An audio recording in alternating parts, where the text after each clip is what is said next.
teman-teman.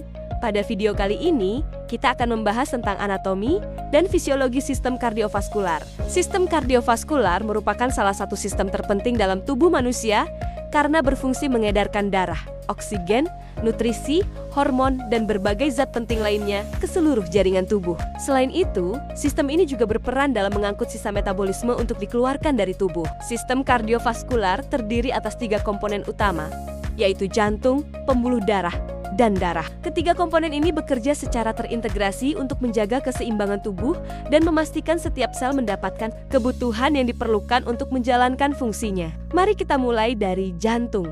Jantung merupakan organ berotot yang terletak di rongga dada, sedikit ke kiri dari garis tengah tubuh. Ukurannya kurang lebih sebesar kepalan tangan orang dewasa. Jantung berfungsi sebagai pompa utama yang mendorong darah ke seluruh tubuh melalui pembuluh darah.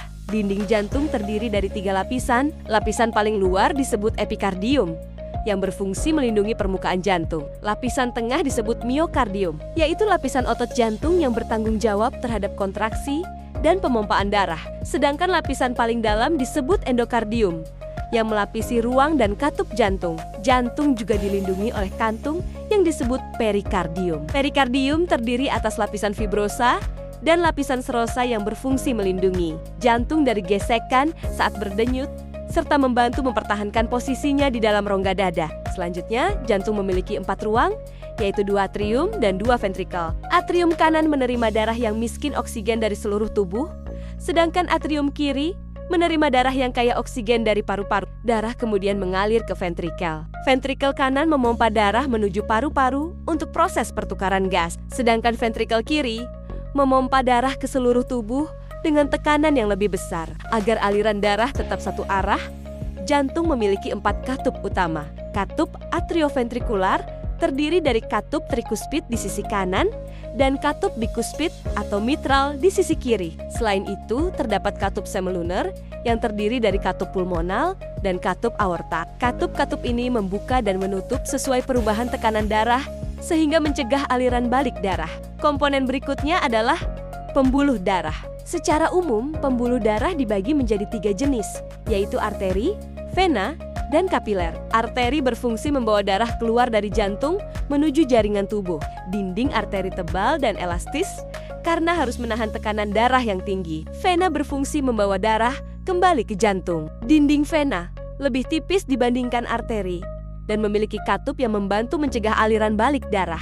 Sementara itu, kapiler merupakan pembuluh darah terkecil yang menjadi tempat pertukaran oksigen, karbon dioksida, nutrisi, dan zat sisa antara darah dan sel-sel tubuh. Dalam sistem peredaran darah manusia, terdapat 2 jenis sirkulasi utama. Yang pertama adalah sirkulasi pulmonal atau peredaran darah kecil. Pada sirkulasi ini, darah dari ventrikel kanan dipompa menuju paru-paru untuk mendapatkan oksigen. Kemudian, kembali ke atrium kiri. Yang kedua adalah sirkulasi sistemik atau peredaran darah besar. Darah kaya oksigen dari ventrikel kiri dipompa ke seluruh tubuh melalui aorta. Setelah oksigen dan nutrisi digunakan oleh jaringan tubuh, darah kembali ke atrium kanan melalui vena cava. Kinerja jantung dapat diukur melalui curah jantung atau cardiac output, yaitu jumlah darah yang dipompa jantung setiap menit. Curah jantung diperoleh dari hasil perkalian antara frekuensi denyut jantung dengan volume darah yang dipompa setiap kali kontraksi. Pada orang dewasa yang sehat, rata-rata curah jantung sekitar 5 liter per menit. Menariknya, jantung memiliki sistem kelistrikan intrinsik yang memungkinkan organ ini berdenyut secara otomatis tanpa harus menunggu perintah langsung dari otak. Impuls listrik dimulai dari nodus sinoatrial atau sanod yang dikenal sebagai pemacu alami jantung. Impuls kemudian diteruskan ke nodus atrioventrikular atau AV-node, berlanjut ke berkas His, dan akhirnya menyebar melalui serabut Purkinje sehingga menghasilkan kontraksi jantung yang terkoordinasi. Aktivitas listrik jantung dapat direkam melalui EKG, yaitu pemeriksaan yang membantu mendeteksi gangguan irama dan fungsi jantung.